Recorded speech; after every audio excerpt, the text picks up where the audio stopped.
अब हम लोग अगले टॉपिक पे आते हैं। अगला टॉपिक हमारा है अतिरिक्त दिन, एक्स्ट्रा डेज।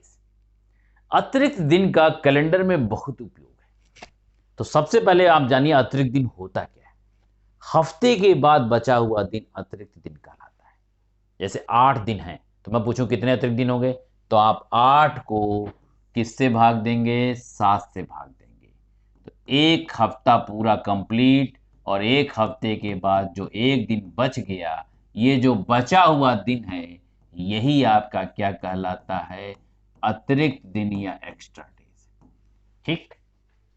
अब हम लोग चर्चा करेंगे अतिरिक्त दिन किसमें किसमें कितना कितना बचता है, इस पे चर्चा करनी है हम लोग को। अब देखो यहां पर अतिरिक्त दिन का अर्थ मैंने बता दिया, हफ्ते के बाद बचा हुआ दिन। इसलिए ध्यान रखना अतिरिक्त दिन कभी भी 6 से ज्यादा नहीं हो सकता। जैसे ही 6 से ज्यादा हुआ तुरंत 7 से भाग दे दोगे। ठीक। अतिरिक्त दिन 0, 1, 2, 3, 4, 5, 6 इससे ज्यादा नहीं हो सकता, क्योंकि 7 से भाग दे रहे हैं, और किसी भी नंबर से जब भाग दिया जाता है शेष हमेशा उससे क्या होता है? कम बचता है। अब हम लोग बात करते हैं साधारण वर्ष में अतिरिक्त दिन। एक एक टॉपिक पे बात करेंगे, कहां कहां पर अतिरिक्त दिन कितना होता है। पहले बताओ साधारण वर्ष कितने दिन का? 365 दिन का। अब अगर हम 365 को 7 से भाग दें, 7 पचे 35, और ये बच गया 15, 7 दूना 14, और ये बच गया 1। ये इसका मतलब हुआ कि 365 दिन मतलब 52 हफ्ते कंप्लीट, और एक आपका बच गया। इसका मतलब साधारण वर्ष में अतिरिक्त दिन कितना होगा? एक अतिरिक्त दिन होगा। साधारण वर्ष में अतिरिक्त दिनों की संख्या कितनी होगी? एक अतिरिक्त दिन होगा। ठीक। अब अगर यही लीप वर्ष ले ले हम, अगर हम लोग लीप वर्ष लेते हैं, तो लीप वर्ष जो होता है वो आपका होता है कितने दिन का? 366 दिन का।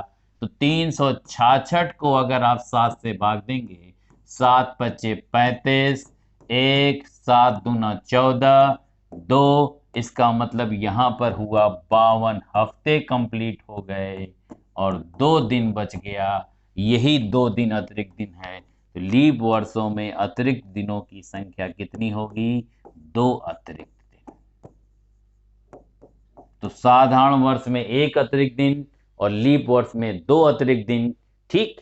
अब हमें यह भी जानकारी रहनी चाहिए कि कब लीप वर्ष का कैसे पता चलेगा और साधारण वर्ष का कैसे पता चलेगा। तो ध्यान रखना, शताब्दी वर्षों के अलावा जो भी वर्ष होंगे उनको हम 4 से चेक करेंगे। पर जो शताब्दी वर्ष होंगे, शताब्दी वर्ष का मतलब जो 100 पे खत्म हो या 1000 पे खत्म हो, ऐसे वर्ष शताब्दी वर्ष होते हैं। तो ऐसे वर्षों को हम 400 से चेक करेंगे। ठीक। केवल 400 के गुणज वाले शताब्दी वर्ष ही लीप वर्ष होते हैं, और बाकी वर्षों को चेक करने का तरीका क्या होगा? 4 से भाग देंगे। और मैंने 4 से भाग का नियम बताया, कोई भी बड़ी से बड़ी संख्या 4 से अवश्य विभाजित होगी यदि उसका अंतिम 2 अंक 4 से कटता हो।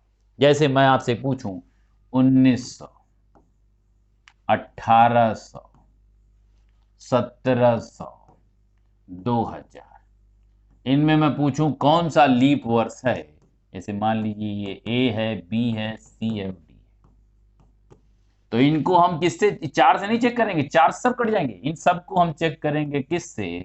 400 से भाग देंगे। ठीक। 400 का गुणज होना चाहिए, या 400 से भाग देने पर कुछ भी ना बचे, तो ऐसे वर्ष लीप वर्ष होते हैं। ये 400 से नहीं कटेगा, 4 से 19 में भाग नहीं जाएगा, 4 से 18 में भी भाग नहीं जाएगा, 4 से 17 में भी भाग नहीं जाएगा। यहाँ 4 बचे 20, इसका मतलब 2000 आपका लीप वर्ष है। और बाकी सब के सब ये भले ही शताब्दी वर्ष हैं, पर ये सारे के सारे साधारण वर्ष हैं। ठीक। अब हम जैसे लीप वर्ष और साधारण वर्ष में अतिरिक्त दिन निकाले हैं, अब हमारा काम है शताब्दी वर्षों में अतिरिक्त दिन निकालना। जैसे मान लीजिए हमने लिया 100 वर्ष, ये पहली शताब्दी हमारी है। हमसे एक सवाल पूछता है कि 100 वर्षों में कितने साधारण वर्ष होंगे और कितने लीप वर्ष होंगे। तो आप अगर इनको 4 से भाग दें तो 25 चौको 100 होगा।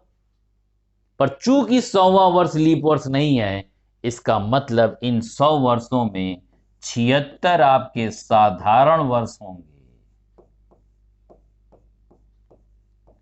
और 24 आपके लीप वर्ष होंगे। अगर 100वां वर्ष भी लीप वर्ष होता तो 25 लीप वर्ष होते। चूंकि 100वां नहीं है इसलिए 24 लीप वर्ष होंगे। तो 100 में से 24 घटा देंगे, 76 आपके क्या होंगे, साधारण वर्ष।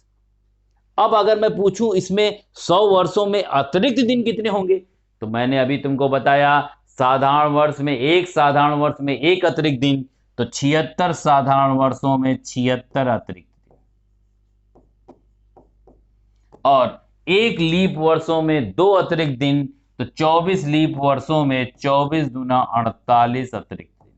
और मैंने कहा अतिरिक्त दिन कभी भी 6 से ज्यादा नहीं हो सकता, तो तुरंत आप 76 और 48 जोड़ देंगे, तो ये 8 2 10 4 14 124 अतिरिक्त दिन। और 124 अतिरिक्त दिन कहाँ संभव है, 6 से ज्यादा नहीं। तुरंत आप इसको किससे भाग देंगे, 7 से। 7 से भाग देंगे, 124 में अगर आप 7 से भाग देंगे, 7 एकम 7, 54, 7 सते 49, और ये 5 अतिरिक्त दिन। इसका मतलब 100 वर्षों में अतिरिक्त दिनों की संख्या कितनी होगी, 5। ये याद रखिएगा। अब ध्यान रखिए, फिर से ध्यान सुनिए। 100 वर्ष माने शताब्दी वर्ष है ये। 100 वर्षों में 76 साधारण वर्ष होंगे, 24 लीप वर्ष होंगे, और 100 वर्षों में 5 अतिरिक्त दिन होंगे, ये याद रखिएगा। अब इसी की मदद से हम लोग निकालेंगे क्या, 200 वर्षों में अतिरिक्त दिनों की संख्या, 200 वर्ष। तो 200 वर्ष को क्या हम लोग 2 गुणे 100 वर्ष लिख सकते हैं? 2 गुणे 100 वर्ष हमने लिखा था 100 वर्ष में अतिरिक्त दिन 5, तो 2 गुणे 5 अतिरिक्त दिन। 2 गुणे 5 अतिरिक्त दिन का मतलब हुआ 10 अतिरिक्त दिन, और अतिरिक्त दिन कभी भी 6 से ज्यादा नहीं हो सकता। तुरंत हम इसको भाग देंगे किससे, 7 से। 7 एकम 7, इसका मतलब 3 अतिरिक्त दिन बचेंगे। तो 200 वर्षों में अतिरिक्त दिनों की संख्या कितनी होगी, 3। यही हम काम करेंगे 300 वर्षों में। 300 वर्ष जब हम लेंगे तो हम इसे लिखेंगे 3 गुणे 100 वर्ष। 3 गुणे 100 वर्ष माने 3 गुणे 5 अतिरिक्त दिन, क्योंकि 100 वर्षों में 5 अतिरिक्त होता है। 3 बचे 15 अतिरिक्त दिन। अतिरिक्त दिन कभी भी 6 से ज्यादा नहीं। तुरंत हम इसको भाग देंगे किससे, 7 से। 7 दूना 14, शेष बच गया 1, इसका मतलब 1 अतिरिक्त दिन। 300 वर्षों में अतिरिक्त दिनों की संख्या कितनी होगी, 1। 100 में 5, 200 में 3, 300 में 1। अब हम लोग चर्चा करेंगे 400 की। 400 वर्षों में कितने अतिरिक्त दिन होंगे, तो 400वां वर्ष ध्यान रखना लीप वर्ष होता है, ठीक। तो हम इसे अगर लिखें 4 गुणे 100 वर्ष, तो 4 गुणे 100 वर्ष, तो 4 गुणे 5 अतिरिक्त, और 100 वर्षों में 5 है, 4 पचे 20 अतिरिक्त। पर यहां पर एक सावधानी ये है कि 100वां वर्ष लीप वर्ष है, इसलिए हम यहां पर 400वें वर्ष का 1 अतिरिक्त दिन बढ़ा देंगे। तो कुल मिलाकर 21 अतिरिक्त दिन हो गए, और अतिरिक्त दिन कभी भी 6 से ज्यादा नहीं हो सकते। अब हम इसको भाग देंगे 7 से। 7 त्रिक का 21, कुछ भी शेष नहीं बचा। इसका मतलब 400 वर्षों में अतिरिक्त दिनों की संख्या कितनी होगी, सुनो। तो हमने देखा 100 वर्षों में कितने अतिरिक्त दिन, 5। 200 वर्षों में अतिरिक्त दिन 3। 300 वर्षों में अतिरिक्त दिन 1, और 400 वर्षों में अतिरिक्त दिन हमारा कितना होगा, 0। आगे का किसी भी वर्ष का अगर शताब्दी वर्ष का अतिरिक्त दिन निकालना होगा तो हम बड़े आसानी से निकाल सकते हैं। मान लीजिए मुझे 600 वर्षों में अतिरिक्त दिन निकालने हैं, तो 600 वर्षों में अगर अतिरिक्त दिन निकालने हैं तो क्या हम इसे 400 वर्ष और प्लस 200 वर्ष नहीं लिख सकते? और 400 वर्षों में 0 अतिरिक्त दिन और 200 वर्षों में 3 अतिरिक्त दिन, इसका मतलब 600 वर्षों में कितने अतिरिक्त दिन, 3 अतिरिक्त दिन। तो आगे किसी भी शताब्दी वर्ष का अतिरिक्त दिन निकालना होगा तो हम बड़ी अच्छी मदद से 400 के गुणज से जितना होगा वहां तक पहुंचेंगे। इसके बाद 100, 200, 300 की मदद लेंगे। जैसे मान लीजिए मुझे पता लगाना है 1900 में कितने अतिरिक्त दिन होंगे, तो हम 1900 में हम 400 की मदद से 400 गुणे 4 1600 हो गया, और प्लस 300। आप जानते हैं 400 का 0 होता है और 300 का 1 होता है, तो 1900 का अतिरिक्त दिन कितना हो जाएगा? 1 हो जाएगा। ठीक, तो अतिरिक्त दिनों की संख्या अगर किसी भी शताब्दी वर्ष में अगर आपसे मान लीजिए सवाल पूछे, अभी तक पूछा नहीं है, मान लीजिए पूछे, तो आप तुरंत इसकी मदद से निकाल सकते हैं। सबसे पहले 400 से पहुंचना, जितना करीब पहुंच सकना। 400 का 0 है तो 400 के गुणज का भी 0 होगा, फिर तुम्हारा बचेगा या तो 100 या 200 या 300। तो 100 में याद रखना 5, 200 में 3, 300 में 1 और 400 का 0। ठीक, अब इसी प्रकार हम लोग आते हैं माह के अतिरिक्त। आप जानते हैं आपके यहां एक वर्ष में 12 माह होते हैं। कितने माह होते हैं? 12। इनमें से कुछ माह ऐसे हैं जो 31 तारीख के होते हैं। 31 तारीख वाले, 31 दिन वाले माह जो होते हैं वो कौन कौन होते हैं? जनवरी, जनवरी के बाद आता है मार्च, मार्च के बाद अप्रैल के बाद छोड़कर मई, मई के बाद जून छोड़कर जुलाई, और जुलाई के बाद जुलाई से ही सटा कौन होता है? अगस्त। अगस्त के बाद सितंबर छोड़कर अक्टूबर, और अक्टूबर के बाद फिर नवंबर छोड़कर दिसंबर। तो ध्यान से देखो अगर इसको, तो ये 1, 2, 3, 4, 5, 6 और 7। तो 12 महीने में से 7 महीने ऐसे हैं जो 31 के होते हैं। और अगर 31 वाले में अतिरिक्त दिन निकालने हैं, 7 से भाग दो, 7 चौक 28, और इसमें 3 दिन बच गया। तो याद रखना इन महीनों में कुल कितने अतिरिक्त दिन होंगे? 3 अतिरिक्त दिन होंगे। 31 वाले महीने में अतिरिक्त दिनों की संख्या 3 होती है। अब हम आते हैं 30 वाले महीने। 30 दिन वाले महीने आपके होते हैं कुल मिलाकर 4। ये होते हैं कितने? 7। क्योंकि एक आपकी फरवरी होती है, वो या तो 28 की होती है या तो 29 की होती है। तो ये 4 महीने कौन कौन से हैं? एक तो आपका आएगा फरवरी छोड़कर, मार्च के बाद आएगा अप्रैल, अप्रैल के बाद मई छोड़कर जून, जून के बाद जुलाई अगस्त उसमें चला जाएगा, जुलाई अगस्त के बाद आएगा सितंबर, और सितंबर के बाद आएगा नवंबर। ये 4 महीने ऐसे हैं जो 30 दिन के होते हैं, और 30 को अगर 7 से भाग दोगे, 7 चौक 28, 2 अतिरिक्त, तो इन 30 वाले महीनों में अतिरिक्त दिनों की संख्या कितनी होती है? 2 होती है। ठीक, 31 वाले महीने 7 और 30 वाले महीने 4। अब एक आपकी बच गई फरवरी। फरवरी जो है अगर साधारण वर्ष हुआ तो 28 दिन की, और 28 दिन को अगर 7 से भाग दोगे तो आपका 0 अतिरिक्त दिन, और अगर लीप वर्ष हुआ तो फरवरी 29 की, 29 को 7 से भाग दोगे तो एक शेष बचेगा, 1 अतिरिक्त। तो लीप वर्ष में फरवरी में 1 अतिरिक्त दिन, और साधारण वर्ष में फरवरी में 0 अतिरिक्त दिन। तो अतिरिक्त दिन आपको पता चल गए। अतिरिक्त दिन क्या, आप इसका कैसे इस्तेमाल करेंगे, अब आगे आने वाले प्रश्नों में हम इस पर चर्चा करेंगे। अब हम लोग करते क्या है, जैसे देखो हमने कहा 100 वर्षों में 24 आपके लीप वर्ष पड़ेंगे और 76 आपके क्या पड़ेंगे? साधारण वर्ष।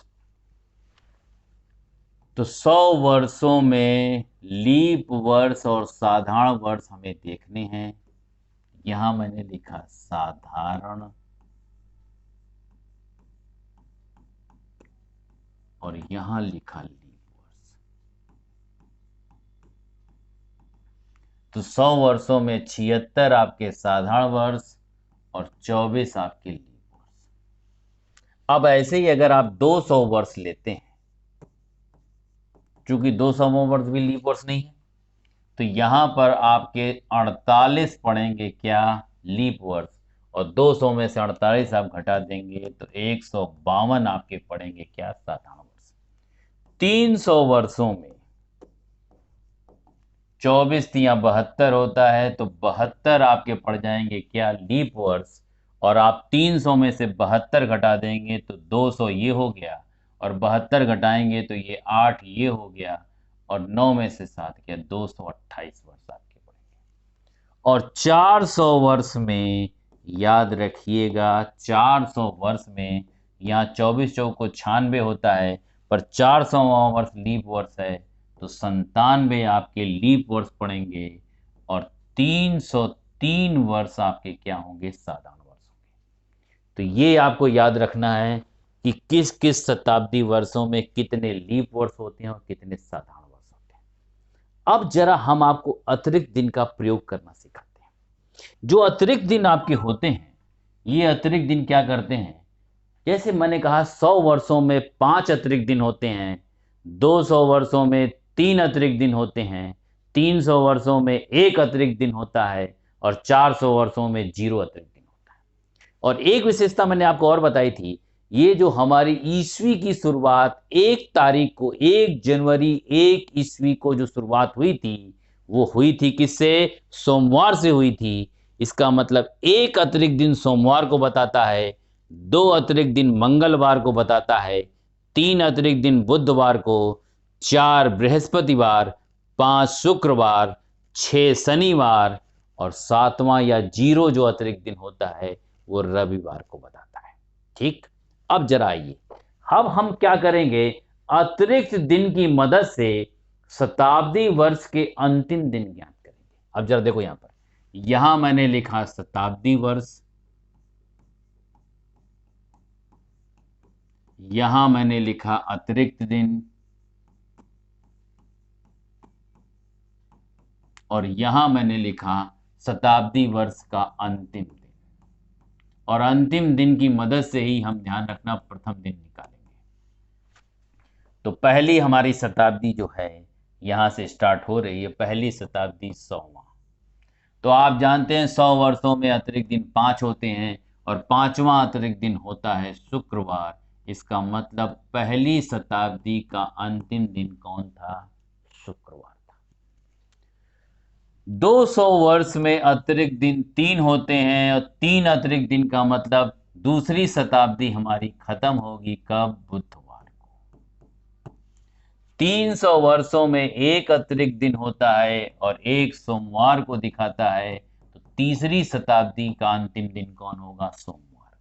और 400 में 0 अतिरिक्त दिन होते हैं, और 0 का मतलब ये दिखाता है रविवार। तो चौथी शताब्दी का अंतिम दिन कौन होगा, रविवार। तो यही 4 दिन ऐसे हैं जो किसी शताब्दी वर्ष के अंतिम दिन हो सकते हैं, क्योंकि अगर 500 में लूंगा तो 400 और 100, 100 का मतलब फिर 5 आ जाएगा। ठीक, तो ये आपकी अगली 500, 600, 700 और 800 में फिर यही दिन आएंगे, फिर 900, 1000, 1100 और 1200 में फिर यही आपके आएंगे। तो ये 4 दिन ऐसे हैं जो किसी शताब्दी वर्ष के अंतिम दिन हो सकते हैं। अब इन चारों के अलावा, अब देखो इधर, रवि सोम, कौन कौन दिन बचा, मंगलवार, मंगलवार के बाद बृहस्पतिवार, बृहस्पतिवार के बाद शनिवार। ये 3 दिन ऐसे हैं जो किसी शताब्दी वर्ष के अंतिम दिन नहीं हो सकते। ये 4 दिन शताब्दी वर्ष के अंतिम दिन होंगे, और ये 3 दिन ऐसे हैं जो किसी शताब्दी वर्ष के अंतिम दिन नहीं होंगे। तो आपसे यहाँ कभी कभी सवाल पूछता है, निम्न में से कौन सा दिन किसी शताब्दी वर्ष का अंतिम दिन हो सकता है, या निम्न में से कौन सा दिन किसी शताब्दी वर्ष का अंतिम दिन नहीं हो सकता है। तो याद रखना, अगर तुमने अतिरिक्त दिन याद रखा है तो अतिरिक्त की मदद से यही कर लेना। अतिरिक्त दिन अगर तुमको याद है, 100 में 5, 5 माने शुक्रवार, 200 में 3, 3 माने बुधवार, 300 में 1, 1 माने सोमवार, 400 में 0, 0 माने रविवार। ये 4 दिन किसी शताब्दी वर्ष के अंतिम दिन हो सकते हैं। अब जरा इन्हीं की मदद से, ये अंतिम दिन की मदद से हम क्या करेंगे, प्रथम दिन को निकालने की कोशिश करेंगे। अब हम पता लगाएंगे प्रथम दिन कौन कौन हो सकते हैं। किसी शताब्दी वर्ष का प्रथम दिन हम लोग निकालेंगे। ध्यान रखो, ये हमने आपको बताया था कि ईस्वी एक की 1 तारीख को जो ईस्वी की स्टार्टिंग हुई थी उस सोमवार से हुई थी। तो पहली शताब्दी का तो प्रथम दिन हमें पता है सोमवार है। अब अगर पहली शताब्दी शुक्रवार को खत्म हो रही है, देखो ये अंतिम दिन है, अगर पहली शताब्दी शुक्रवार को खत्म हो रही है तो दूसरी शताब्दी की शुरुआत किससे होगी? शनिवार से। दूसरी शताब्दी बुधवार को खत्म हो रही है तो अगली शताब्दी की शुरुआत तीसरी वाले की कहां से होगी? बृहस्पतिवार से। और ये सोमवार से खत्म हो रही तो चौथी की स्टार्टिंग कहां से होगी? मंगलवार से। और ये रविवार को खत्म हो रही, फिर 500 की स्टार्टिंग किससे होगी? सोमवार। तो ये 4 दिन ऐसे हैं, सोमवार, शनिवार, बृहस्पतिवार और मंगलवार, किसी शताब्दी वर्ष के प्रथम दिन हो सकते हैं। तो प्रथम दिन कौन कौन नहीं हो सकते उनको देख लो, और अंतिम दिन कौन कौन नहीं हो सकते ये हमने अभी आपको निकाल के दिखाया। अब प्रथम दिन कौन कौन नहीं हो सकते? सोम मंगल हो चुका, सोम मंगल के बाद बुधवार नहीं हो सकता, बुधवार के बाद फिर शुक्रवार नहीं हो सकता, और शुक्रवार के बाद रविवार नहीं हो सकता। ये किसी भी शताब्दी के प्रथम दिन नहीं हो सकते। और अंतिम दिन कौन कौन नहीं हो सकते? सोम रवि के बाद मंगलवार नहीं हो सकता, मंगलवार के बाद बृहस्पतिवार नहीं हो सकता, और बृहस्पतिवार के बाद आपका बचा शनिवार नहीं हो सकता। ये 3 दिन किसी शताब्दी वर्ष के अंतिम दिन नहीं हो सकते, और ये 3 दिन किसी शताब्दी वर्ष के प्रथम दिन नहीं हो सकते। ये 4 दिन ऐसे हैं जो किसी शताब्दी वर्ष के अंतिम दिन होंगे, और ये 4 दिन ऐसे हैं जो किसी शताब्दी वर्ष के प्रथम दिन होंगे। प्रथम दिन, ठीक है, प्रथम दिन। तुम अंतिम दिन पहले निकालना और अंतिम की मदद से पहले प्रथम निकालना, और अंतिम किससे निकालना? अतिरिक्त दिन की मदद से। बस ये याद रखो, 100 में 5 अतिरिक्त दिन, 200 में 3, 300 में 1 और 400 में 0। और यही 5, 3, 1 और 0 तुमको बताएंगे अंतिम दिन। चूंकि ईस्वी एक की 1 तारीख सोमवार से स्टार्ट हुई थी, तो 1 को सोमवार है, तो 2 को मंगल, 3 बुध, 4 बृहस्पति, 5 शुक्र। तो अगर 5 है तो 5 शुक्रवार, 3 है तो बुधवार, 1 है तो सोमवार, 0 है तो रविवार। अगर आपको अतिरिक्त दिन याद हैं तो उसकी मदद से अंतिम दिन, और अंतिम दिन की मदद से प्रथम दिन। ईस्वी एक की शुरुआत सोमवार से हुई थी तो पहली शताब्दी सोमवार हो गई। चूंकि पहली शताब्दी शुक्रवार को खत्म हो रही है तो अगली शताब्दी शनिवार से स्टार्ट होगी। अगर दूसरी शताब्दी बुधवार को खत्म हो रही तो तीसरी शताब्दी बृहस्पतिवार को स्टार्ट होगी। तीसरी शताब्दी सोमवार को खत्म हो रही है तो चौथी शताब्दी मंगलवार को स्टार्ट होगी। चौथी रविवार को खत्म हो रही है तो पांचवी की फिर शुरुआत किससे होगी? सोमवार से होगी। यही 500, 600, 700, 800 वही बार बार रिपीट होना है, ठीक। तो कौन कौन से दिन किसी शताब्दी वर्ष के अंतिम दिन होंगे, कौन कौन से दिन किसी शताब्दी वर्ष के प्रथम दिन होंगे, ये आपको रटना होगा, लगाना। और रटने की भी जरूरत नहीं अगर आप ये याद कर लेंगे, ठीक है।